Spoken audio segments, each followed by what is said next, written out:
Hello friends. Husband வந்து பார்த்தீங்கன்னா chicken rice வாங்க போயிருக்காரு.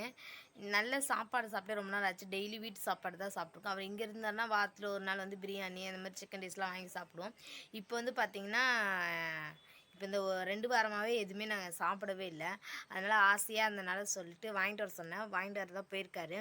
சரி ஏன் அவன் வீட்டிலேயே நாளைக்கு ஏதாச்சும் வாங்கிக்கலாம், நாளைக்கு வந்து மட்டன் வாங்கி வீட்டில் சமைச்சிக்கலான்னு சொன்னார். இல்லை எனக்கு சிக்கன் ரைஸை சாப்பிட்ணும் அப்படின்னு நான் சொன்னேன். சரி வாங்கிட்டு வரேன் அப்படின்னு சொல்லி தான் கிளம்பியிருக்காரு. பாப்பாவுக்கு வந்து தலை நிற்கிறதுக்கு வந்து பார்த்திங்கன்னா 5 டைமாச்சும் வந்து தலைக்கறி சாப்பிட்ணும் அப்படின்னு சொன்னாங்க. அது உங்களுக்கு தெரிஞ்சால் கமெண்ட் பண்ணுங்கள். ஒரு டைம் நான் லைட்டாக சாப்பிட்டுட்டேன். அது வந்து ஸ்மெல் எனக்கு பிடிக்கல. தலைக்கறி டேஸ்ட்டும் இல்லை. ஆனால் ஸ்மெல்லு தான் வரும். ஆனால் நீ அட்ஜஸ்ட் பண்ணி சாப்பிட்ணும் குழந்தைக்காக அப்படின்னு சொன்னாங்க.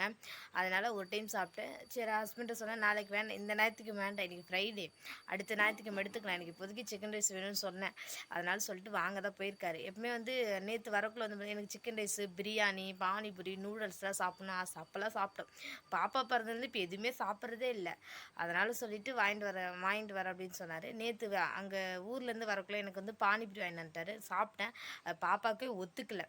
அதனால் விட்டுட்டேன். இனிமேல் பானிபூரி சாப்பிடக்கூடாது, பாப்பாவுக்கு ஃபீட் பண்ணுற வரைக்கும் அப்படின்னு நினச்சிட்டேன். இப்போ வந்து பாப்பா அழுந்துட்டு இருந்தால் அவர் தூங்க வச்சுட்டு வந்து இந்த வீடியோ எடுக்கிறேன். ஹஸ்பண்ட் வந்து 5 மணிக்கு போனார். மணி இப்போ 6 மணி ஆகுது.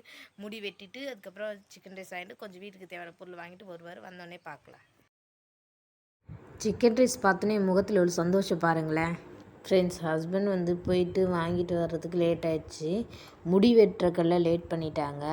அதனால் சொல்லிட்டு வாங்கிட்டு வரதுக்கு வீட்டுக்கு மணி 7:30 தான் ஃப்ரெண்ட்ஸ் வந்தார். செம பசி ஃப்ரெண்ட்ஸ். எட்டி பார்த்துட்டு இருந்தேன், எப்படா வருவார்னு. வந்துட்டார். அவர் பரோட்டா வாங்கிட்டு வந்திருந்தார். அவருக்கு எனக்கு சிக்கன் ரைஸ் வாங்கிட்டு வந்திருந்தார். சாப்பிட்டேன், நல்லா இருந்துச்சு. ஆனால் கொஞ்சம் லைட்டாக அரிசி சாப்பாடு வேகலை. சூப்பராக இருந்துச்சு ஃப்ரெண்ட்ஸ். எனக்கு பிடிச்ச மாதிரி இன்றைக்கி நான் சிக்கன் ரைஸு சாப்பிட்டுட்டேன். அது வந்து வீடியோ எடுத்துகிட்டே இருந்தேன், திடீர்னு கரண்ட்டு போயிடுச்சு. அப்புறம் ஃபோன் லைட் அடித்து தான் வந்து வீடியோ எடுத்தேன். சிக்கன் ரைஸ் பார்க்கவே ரொம்ப கலர்ஃபுல்லாக இருந்துச்சு ஃப்ரெண்ட்ஸ். அந்த டேஸ்ட்டாக இருந்துச்சு ஃப்ரெண்ட்ஸ். ரொம்ப நாள் கழித்து நல்ல சாப்பாடு சாப்பிட்ற மாதிரி இருந்துச்சு. என்ன தான் வீட்டு சாப்பாடு சாப்பிட்டாலும் கடை சாப்பாடு சாப்பிட்றது தனி டேஸ்ட்டு தான் ஃப்ரெண்ட்ஸ். ஓகே.